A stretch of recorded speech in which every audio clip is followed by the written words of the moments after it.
What's going on, guys? Welcome back to the MXGP playthrough.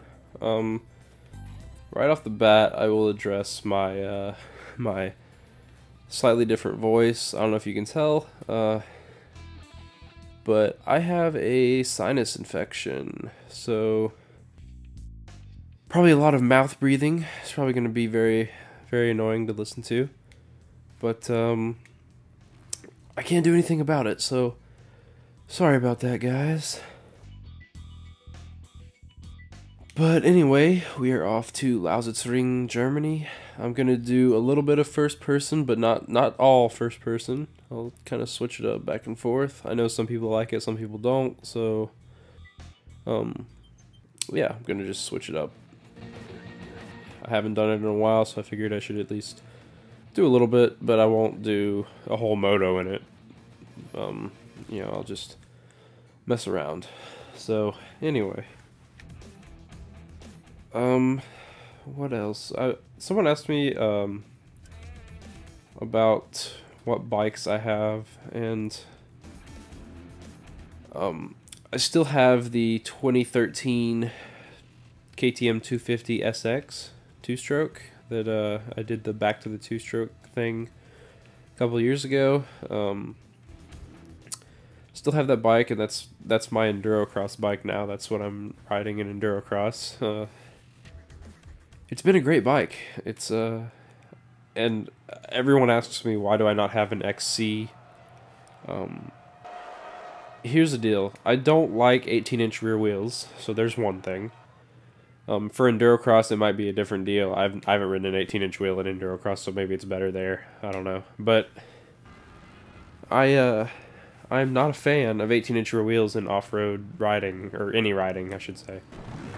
I feel like the 19-inch wheel handles a lot better, but, you know, maybe that's just me, maybe that's a mental thing, I don't know, but the other thing is, I don't really care for electric start on a two-stroke. It's just,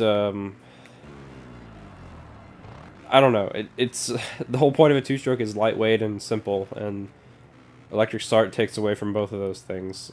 So, yeah, I just prefer the SX bike. And the other good thing is it's a lot cheaper. It's a hell of a lot cheaper.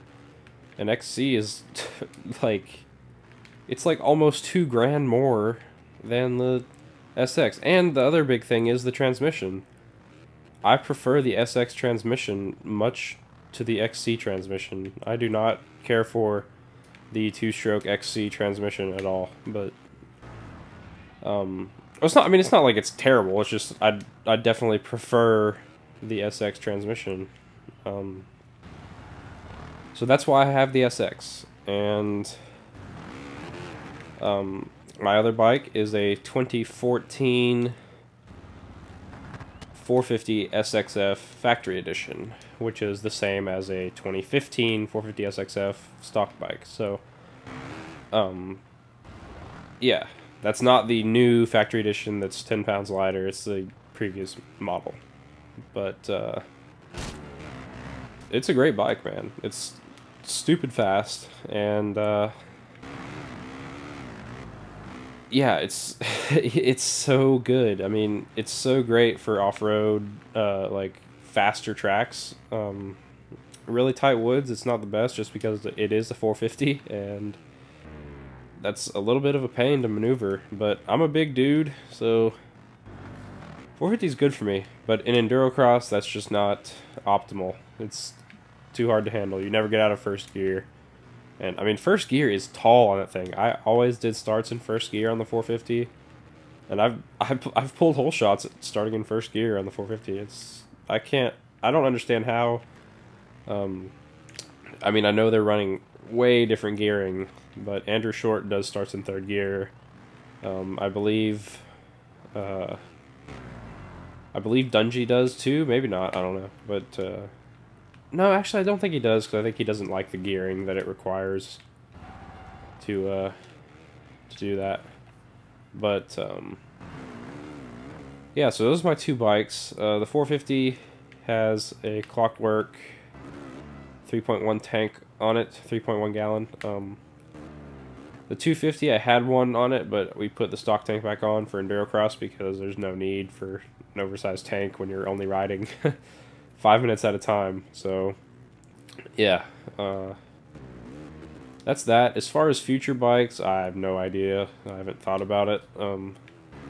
I'd like to ride a 300 sometime, but I mean, I have ridden one before, but it's been, well, actually it hasn't. I mean, it's been probably a year and a half since I've ridden a 300. I've ridden 2 different 300s. I rode the 2012 300XC, and then I rode a 2014 300XCW. And I didn't really care for them because they just don't have much top end. It seems like they kind of sign off, and that might have just been jetting or whatever. And it also, one thing I found doing these demo rides, and both of those times were at a demo ride, it's really hard to get a good judge on a bike because, one, you only get to ride it for 2 laps, and 2, you're riding different bikes constantly that day, so you do 2 laps on one, and although it's only 2 laps, your next bike that you ride is based off of, you're judging it based off of whatever you rode last. So if you ride a 450 and then you jump onto the 250F, you're going to think this 250F is so damn slow. Whereas if you start off the day on the 125 and then go 150 and then you get a 250F and then you go 350 and then you go 252 stroke and then you go 450, I mean, it's still going to be different though, because, you know, every bike you get on, you're going to think this is the fastest bike ever. I mean, not really, but you know what I mean. It's going to feel faster than it is because you're comparing it to a slower bike. Whereas if you ride, I am doing this live, by the way. I know I'm talking and not saying anything about the race, but yeah, that was a good race. 13 seconds. I should talk like this more often. Yeah, demo rides are kind of, they're not pointless by any means. They're definitely useful. They're awesome. I wish KTM did more of them because that would give me a better chance to decide what bike I really like, but yeah, it's just hard to get a grasp on a bike, and there's no better way to do it. As a manufacturer, KTM does the best job by far. I mean, they're the only ones that do that, so hats off to them. I love it. I do wish that the ones they did at National Enduros, they had the XCs and not just the XCWs, but like I said, they're the only manufacturer that does it. I'm sure it's a huge pain in the ass, but yeah, it's fun. It's awesome. Yeah, like I said, I'd like to try a 300. A lot of Endurocross guys ride 300s.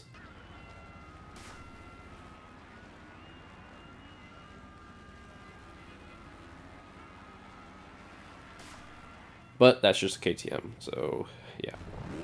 I've heard though that in upcoming model years, the Huskies will not just be white KTMs. They will have certain differences.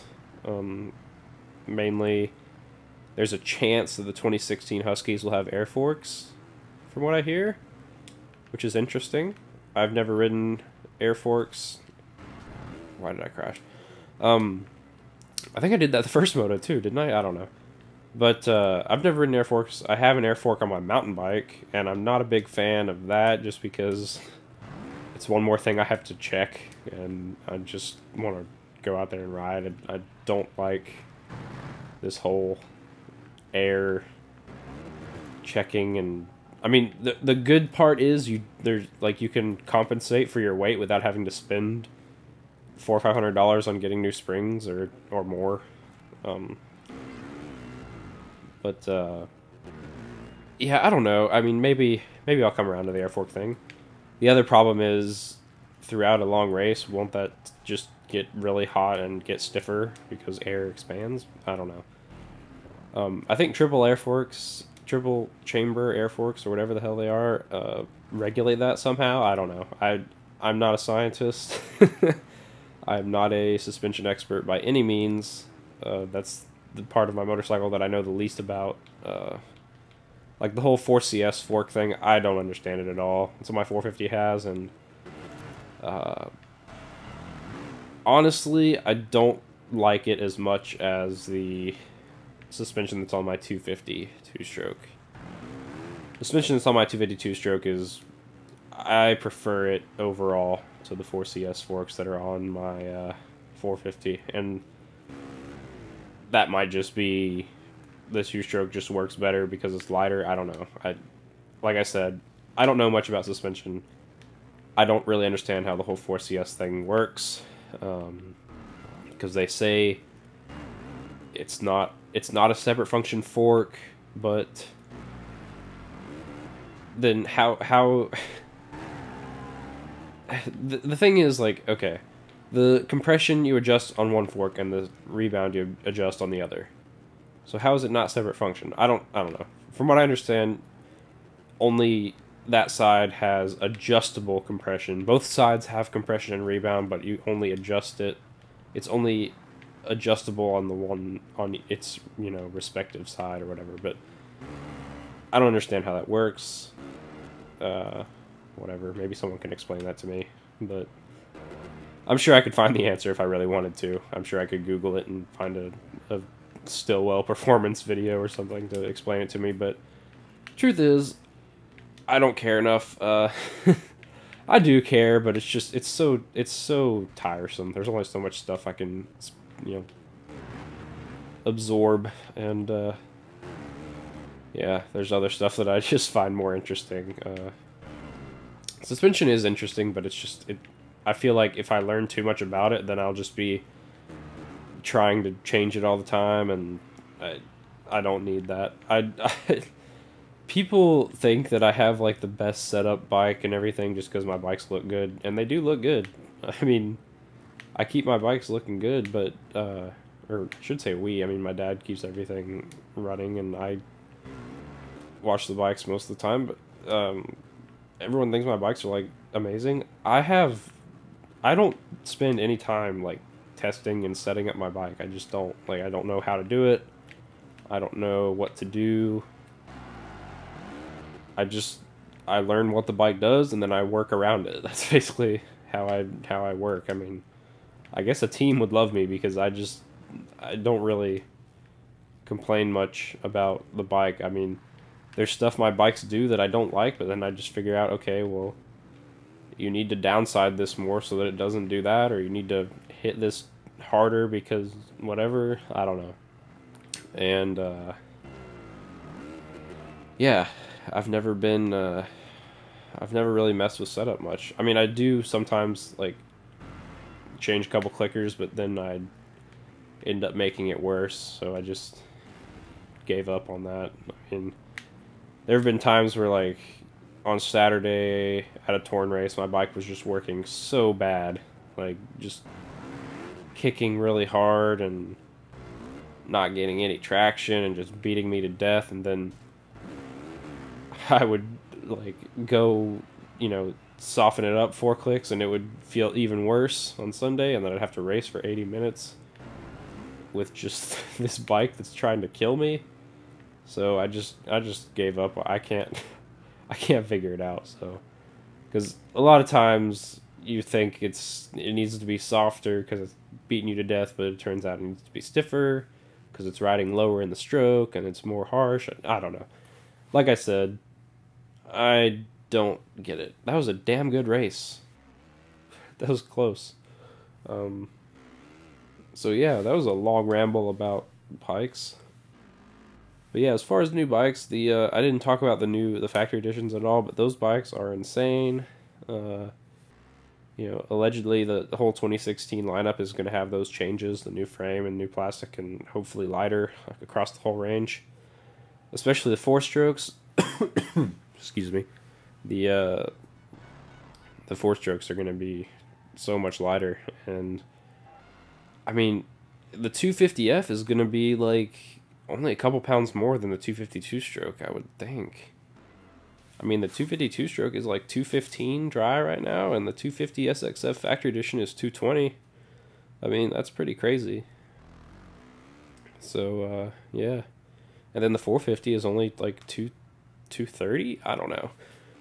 The 450 is 10 pounds lighter than what I have, which is just mind blowing to me that it's the lightest production bike and it's got electric start on it. A big part of that is lithium ion battery, but still, that's damn impressive. So the 350 is probably going to be like 7 or 8 pounds lighter than it is right now, and the 350 now is way faster than the 350 that I had, which was a 2012. The 2013 and on 350s are way faster, and I'd love to ride a 2016 350 when they come out. I'm sure that's going to be a really cool bike. So yeah, I'm like I said, 300's cool. I'd like to ride one. Anxious to see what the two strokes get for 2016. I'm guessing the new frame and stuff might lose a couple pounds, maybe like 2 or 3. Nothing significant, and I don't think we're going to see direct injection anytime soon.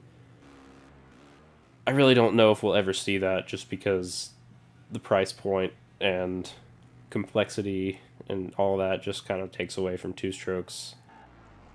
The pros behind getting a two stroke, but maybe they will. I don't know, or maybe they put it on some models and not on others. I don't know. Like we've seen KTM make XCWs with fuel injection before they put it on the SX and XC bikes. So, or maybe they try stuff new on the Huskies. Maybe that's the way they go, and see if it works there. And if it does, they put it on the KTM's. I don't know. But then, that can backfire, because then it could work really, really well on the Huskies, and then everyone has to have a Husky, and then they all switch. I guess that's not really backfiring because it's the same company, but I would think they'd want to keep KTM as the front man. But, yeah. Talked for way too long, and I probably was breathing through my mouth and making a really loud noise the whole time, but, McCockner is unstoppable. Yes, I am. Thank you. I'm unstoppable both with my mouth and on the track. I never stopped talking that whole damn time.